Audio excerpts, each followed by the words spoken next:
La politique harcelant du blé santé. Nos deux bonobos de directeurs, Gros Jojo, responsable harcelant du blé santé régional et Petit Péteux, aux commandes d'Arboris de PAM, loin d'échapper à cette décrépitude ambiante, illustraient, au contraire, pleinement, toutes les insuffisances des primitifs de l'époque, à la fois cupides, incultes et soumis à la matérialité. La bêtise tue. Combinez liberté d'action, propre au libéralisme et revenus florissants issus du système capitaliste et vous obtiendrez une médecine de qualité, innovante, ambitieuse et humaniste, celle de la France d'hier. Confondez profit et avidité et vous obtiendrez le système harcelant du blé santé, pourri depuis ses fondations, exclusivement destiné à produire le maximum de capital à partir de séjours de santé, comme il l'aurait fait à partir de cartons de savonnette ou de papier hygiénique. Ces dirigeants n'accordaient plus aucune considération ni à la mission ni à celui qu'ils étaient censés servir, l'homme. Ils incarnaient la volonté de volonté, la voracité de voracité, le toujours plus, la gloutonnerie matérielle contemporaine dont personne n'aurait su définir ni la finalité ni la limite. Jean et ses collègues tordaient régulièrement le nez à la lecture des professions de foi que le groupe étalait dans la presse ou sur les réseaux sociaux. Harcelant du blé santé vous accompagne dans la lutte contre le tabagisme ou dans le dépistage du cancer du col. Vraiment ? Les soi-disant engagements, les supposées préoccupations relevant de sujets de santé n'étaient, au fond, que des slogans publicitaires. Tout l'argumentaire sonnait faux, si l'on connaissait un tant soit peu les méthodes de ceux qui se moquaient des enjeux de santé pour leur préférer les enjeux des revenus de la santé. Tout se résumait à un exercice de communication et à l'exploitation financière de réalités humaines douloureuses. J'en ne doutais nullement que les dirigeants cyniques de harcelant du blé santé n'avaient cure de la prévention. L'appelaient-ils de leur vœu, elle qui aurait pu entraîner un manque à gagner préjudiciable ? Pas certain. Comment se goinfrerait-il, dans une société de biens portants ? La maladie n'avait d'importance, à leurs yeux, qu'en fonction de la masse de biens à en escompter. Plus qu'ennemie à abattre, elle était la mirifique source de profit. Restait à savoir combien d'années sévirait l'empire de supérettes de santé qui avançait masqué. Jean, exerçant depuis 2004, avait, comme ses confrères plus anciennement installés, été frappé par la brutalité du changement opéré dans les méthodes de management de l'établissement. L'objectif avoué étant exclusivement financier, il importait de maîtriser la première des lignes budgétaires, celle des salaires. Le carnage avait été sanglant, après quelques mois seulement, il ne restait pas une rescapée des équipes historiques. Les fondations avaient cédé. Des gamines fraîchement sorties de l'école, inexpérimentées mais malléables et bon marché, avaient été recrutées et elles avaient pris la place de leurs irremplaçables aînés, sans que la direction n'ait accordé une fraction de considération à ces dernières, eu égard au service rendu. Dégagées, les vieilles. Petit Péteux avait imposé une surveillante, une mégère, elle-même sortie du rang. C'était une horrible bonne femme avec laquelle il marchait au diapason. Les deux avaient été surnommés les psychopathes par une ancienne cadre de l'établissement et aucun qualificatif n'aurait mieux su les servir. Cette blonde aux yeux bleus, sèche, austère, inflexible, se montrait impitoyable avec les salariés, dont elle aurait pu partager les préoccupations puisqu'elle avait, elle-même, débuté au bas de l'échelle comme aide-soignante. C'était précisément l'inverse. Exempte, comme Petit Péteux, de tout bagage universitaire, elle s'en mêlait dans les détails, confondait les destinataires dans ses mailles, se trompait d'horaire, de personne mais elle entendait, quoi qu'il advienne, avoir le dernier mot. Elle personnifiait, sans le moindre complexe, toute cette méchanceté que sous-tend la bêtise. Petit Péteux, qui entendait, pensait Jean, marquer son territoire, avait, dès son arrivée, multiplié les signaux d'alerte à destination des médecins, dans le mépris le plus absolu des intérêts des patients. Il avait renvoyé chez lui un pauvre parkinsonien, dès 17 heures, peu avant son opération, car il estimait que Jean aurait pu déborder au-delà de 18 heures, ce qui aurait généré des dépenses supplémentaires. Sa profonde et atavique bêtise rendait Petit Péteux dangereux. Jean avait, d'emblée, perçu toute la nocivité du personnage et il s'en était inquiété. Ses collègues partageaient son opinion, à l'exception de rares jeunes recrues qui, n'ayant connu que ce système, n'avaient pas encore la lucidité qu'apporte l'expérience.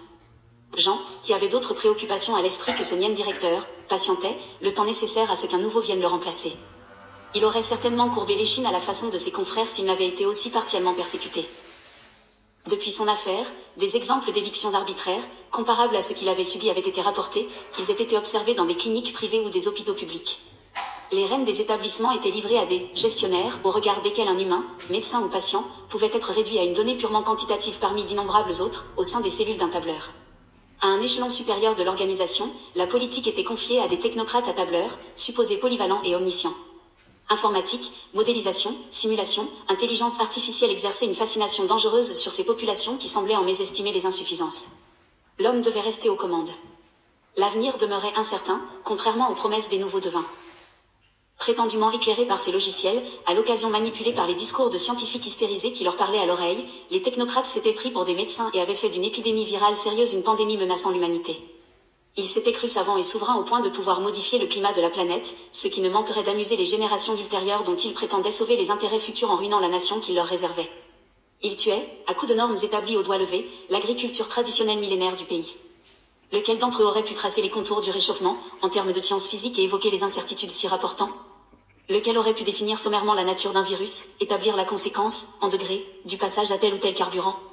Aucun, ils étaient gestionnaires et ils appliquaient bêtement ce qui leur échappait fondamentalement. Ici résidait le talon d'Achille car à leurs compétences plus que restreintes, s'ajoutait une volonté, politique malthusianiste et décroissantiste au relent de collapsologie. Et leur méthode, aussi binaire qu'arbitraire, découlant d'erreurs conceptuelles initiales, était accompagnée d'affligeantes leçons de vertu. Concernant les cliniques, si le médecin ne faisait pas toujours un bon gestionnaire, le gestionnaire ne maîtrisait pas la médecine, confier les établissements à de purs comptables, sourds aux avis médicaux, ne pouvait mener qu'à la catastrophe. Jean haïssait ce monde et peut-être ce monde le lui rendait-il. Jean avait trop souvent entendu, servi, en consultation par des salariés de l'industrie ou du commerce, la rhétorique ennuyeuse de l'humain broyé par le système. Il avait cru, jusqu'alors, que ces personnes, sous influence politique ou inspirées par le ressentiment, se contentaient de servir le discours en vogue. Partout, il était question du capitalisme maléfique et pervers. Jean avait misé sur une fable gauchisante. Il réalisait, à ses dépens, l'étendue de sa méprise. Tout ce discours était fondé, que l'on ait été de droite, de gauche, ou, comme Jean, libre d'esprit. Jamais cette soif d'humanité et de spiritualité, revendiquée par certains penseurs ou appelée par Jésus, lorsqu'il avait chassé les marchands hors du temple, ne lui avait paru si impérative. Il ne s'agissait pas de bannir le capitalisme, globalement bénéfique à l'homme, mais d'entraver certains capitalistes, et ce discours ne s'adressait pas aux rarissimes milliardaires, qui constituaient l'os à ronger des anticapitalistes, mais aux innombrables besogneux de la gestion, à qui l'éthique faisait défaut. Ils étaient coupables de multiples petits scandales quotidiens autrement nocifs que les écarts que les vertueux attribuaient au nababoni. Les ennemis des super riches exprimaient une forme de racisme et de discrimination visant à éliminer un bouc émissaire fantasmatique quand Jean entendait corriger des dérives bien concrètes. Il se fichait bien de Musk et de Gates.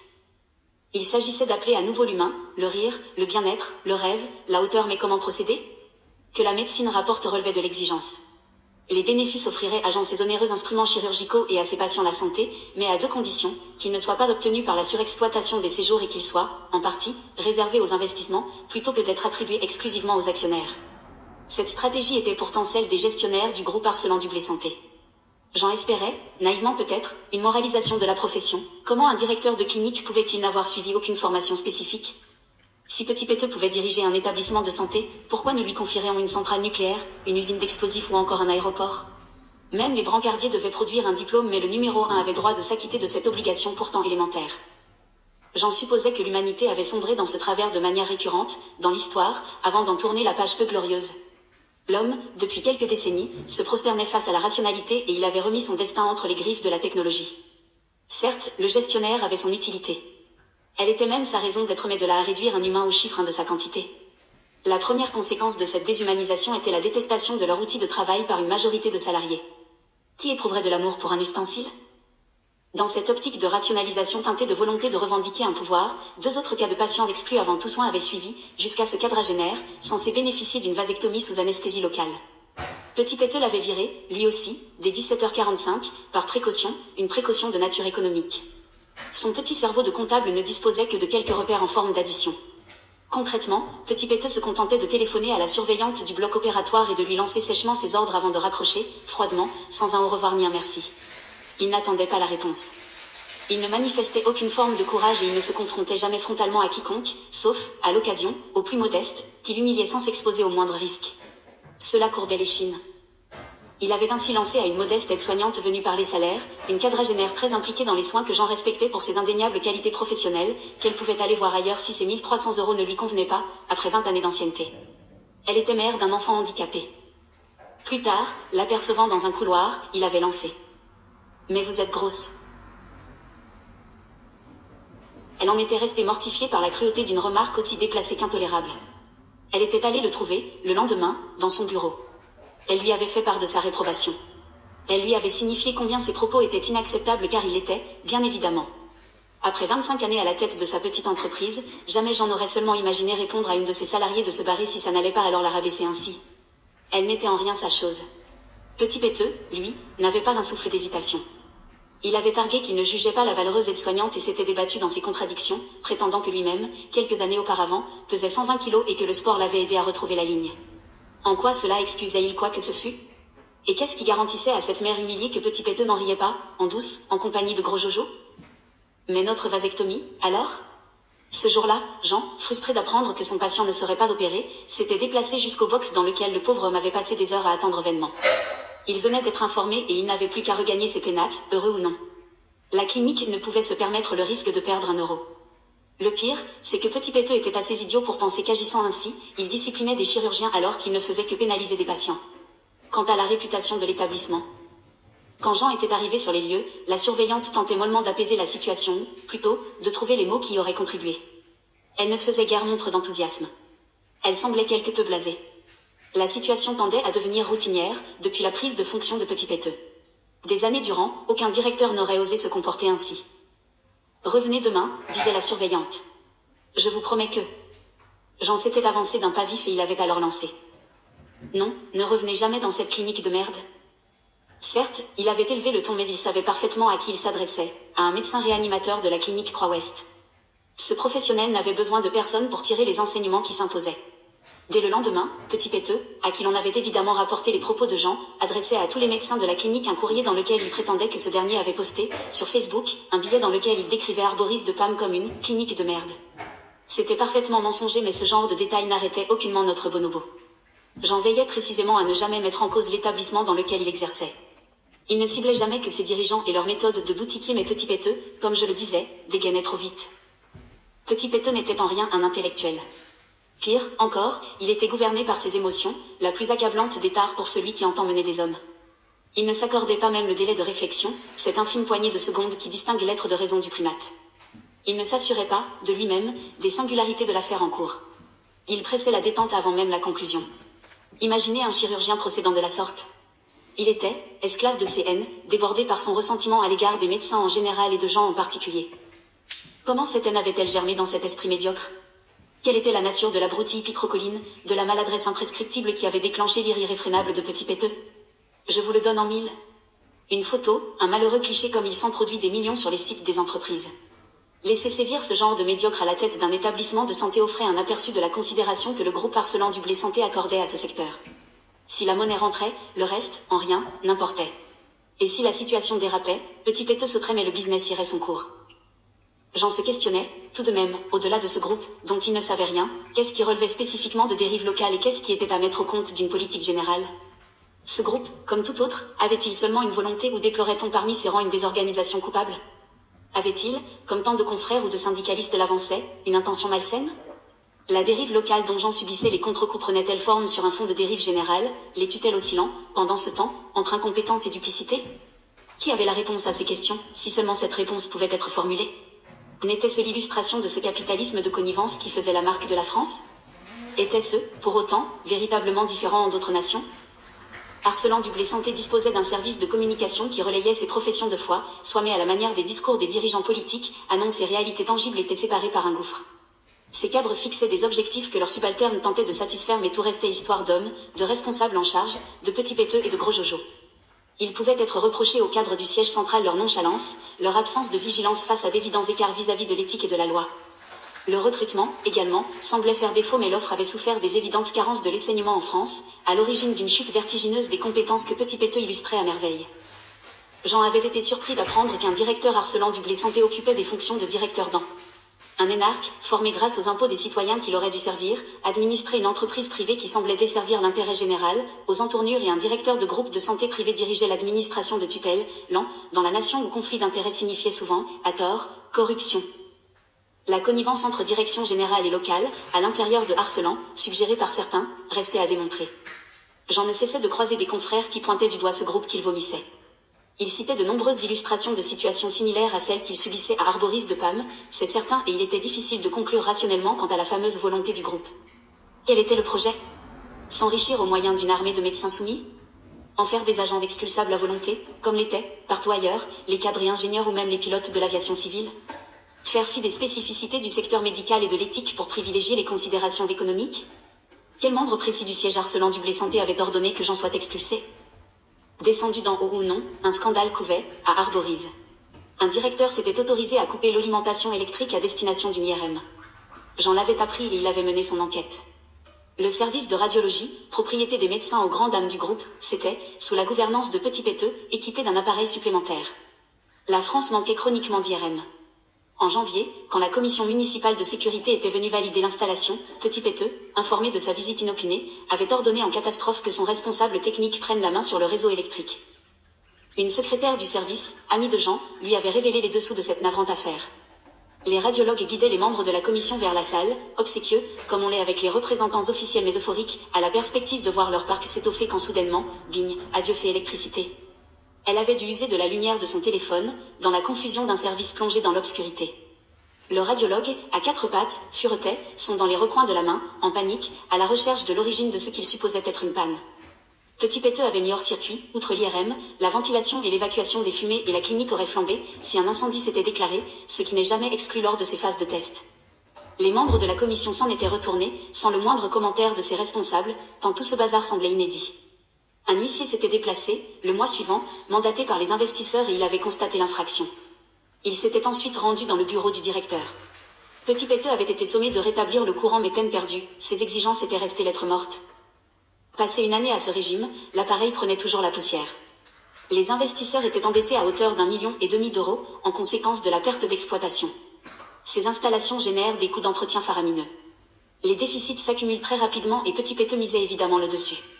Les radiologues avaient, fort judicieusement, revendu leurs services à un groupe, Capiradio. Tout comme les services de biologie, les services privés de radiologie passaient entre les mains de structures capitalistiques qui concentraient les moyens, pour le meilleur comme pour le pire. Capiradio connaissait si bien Arcelan que ses managers préféraient patienter plutôt qu'attaquer.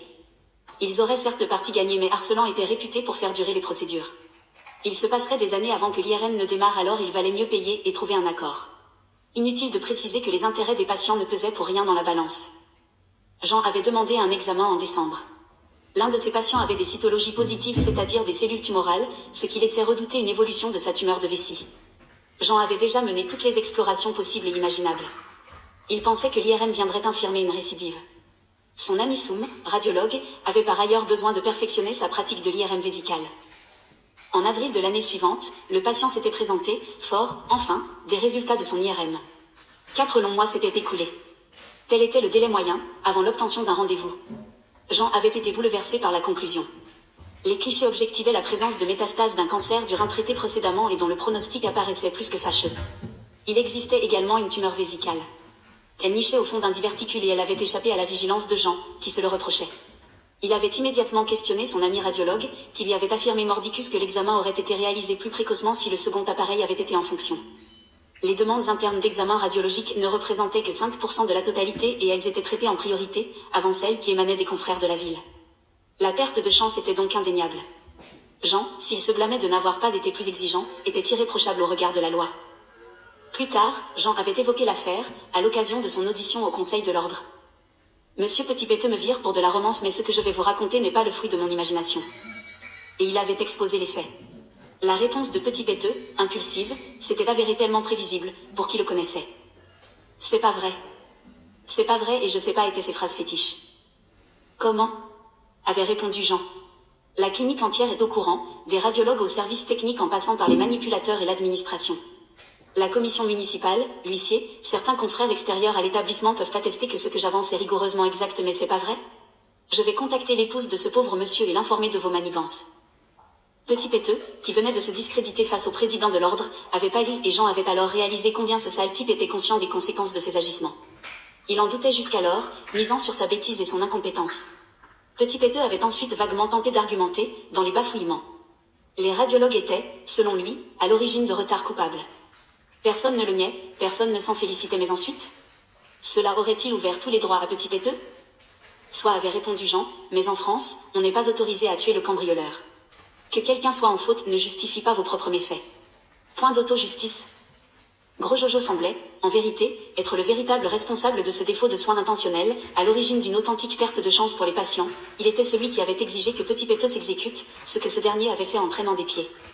Le but de ces manigances? Gros Jojo avait pour projet de racheter le service de radiologie, avant qu'il ne file vers Capiradio. Le gâteau lui filait sous le nez. Alors il mettait la pression sur les confrères. Il avait traîné l'irremplaçable Dr Soum face aux ans. Plutôt qu'exiger que les litiges soient réglés face à la justice mais que l'appareil, vital pour la population, soit mis en fonction, les fonctionnaires de cette agence avaient tergiversé. Ils n'avaient tout simplement rien compris à l'enjeu et voilà tout. Inutile de préciser que les patients étaient tout aussi victimes des magouilles de Arcelan que de la légèreté des ans. Les confrères, eux, s'en moquaient et cela rendait Jean furieux. Quand il abordait le sujet, certains d'entre eux ne prêtaient pas même foi à ses allégations, par facilité. D'autres trouvaient des justifications à la direction. Les radiologues, et cela était vrai, n'étaient pas irréprochables donc cela aurait, selon eux, rendu licite certaines actions de rétorsion. Ils entérinaient les indignités de petits péteux. Une telle soumission était affligeante. Un directeur compétent et honnête n'aurait jamais agi au mépris des intérêts des patients et de ceux des médecins, en se montrant uniquement sensible aux sirènes de l'économie. Il aurait cherché une solution au retard chronique des radiologues. Il se serait accordé avec les confrères dans le but d'avancer et de soigner dignement. Il aurait recruté de nouveaux associés, afin de venir en aide aux praticiens submergés. En réalité, l'affaire était sur le point d'aboutir car les radiologues s'étaient eux-mêmes chargés d'enrôler les confrères d'un cabinet voisin mais quand ceux-ci avaient eu le contrat harcelant du blé santé en main, ils avaient exclu toute entente. Ils investissaient des millions et un petit péteux pouvait les virer sur un coup de tête, tout comme il l'avait fait pour Jean. Quelle blague! Dès lors, déplorer que des médecins osent approuver ces magouilles révoltait Jean. Harcelant du blé santé, si sa volonté était de soumettre la corporation, gagnerait sur toute la ligne et sans la moindre adversité. Mais la maison mère, dans tout cela? Quel rôle jouait-elle? Voilà ce qui occupait l'esprit d'un Jean qui se voulait rationnel, qu'on lui apporte la preuve d'une collusion et il s'y soumettrait. Les collègues portaient des accusations pour l'instant gratuites, en soupçonnant les supérieurs de Gros Jojo d'être les auteurs de ces agissements alors que ces deux ânes étaient possiblement en roue libre sur la route du grand n'importe quoi. Comme un chacun, les hauts cadres harcelants du blé santé entendaient que leurs efforts, leurs stratégies et leurs paris soient couronnés de succès mais quant à la volonté supposée de harcelant du blé santé, elle demeurait mystérieuse. Cette manière de personnaliser des entités, qui ne sont jamais que des structures organisationnelles humaines, fausse le jugement. Le groupe harcelant du blé santé, le gouvernement, le système judiciaire, le milieu médical, la presse, autant de fantômes. Dans la clinique, toute problématique finissait par être mise au crédit de harcelant du blé santé et chaque jour qui passait voyait croître le ressentiment à l'égard du groupe. Des confrères commençaient même à se structurer en association anti-harcelant du blé santé. Il importait cependant de renvoyer chacun à ses propres responsabilités, ce qui rendait les problématiques largement plus aisées à évaluer mais où était la vérité? Les deux directeurs se comportaient un peu à la manière des voyous et des mafieux mais quelle était la ligne de la direction centrale, hormis la réussite? Approuvait-on? Savait-on? Le groupe traitait par le mépris toute main tendue. Personne, parmi les cadres harcelants du blé santé, ne répondait jamais aux courriers pourtant innombrables adressés par les divers médecins justement inquiets. Jean en déduisait qu'il existait une forme de mépris, constitutionnel de la culture d'entreprise et ce qui était suggéré du bout des lèvres au plus haut niveau de la pyramide par ceux qui avaient fréquenté les hautes écoles ruisselait pour aboutir, sous la férule de directeurs plus qu'en deçà du niveau requis, à une haine tenace et systématisée. Quand la radio-télévision libre des 1000 collines propage la haine du Tutsi par le biais d'adjectifs fleuris, le modeste Hutu y répond par des armes bien plus meurtrières. Harcelant du blé santé luttait contre des praticiens incontournables pour établir sa fortune. L'équation était complexe. Les pilotes d'avion avaient subi un sort comparable à celui des médecins des groupes de santé, dans les années 90.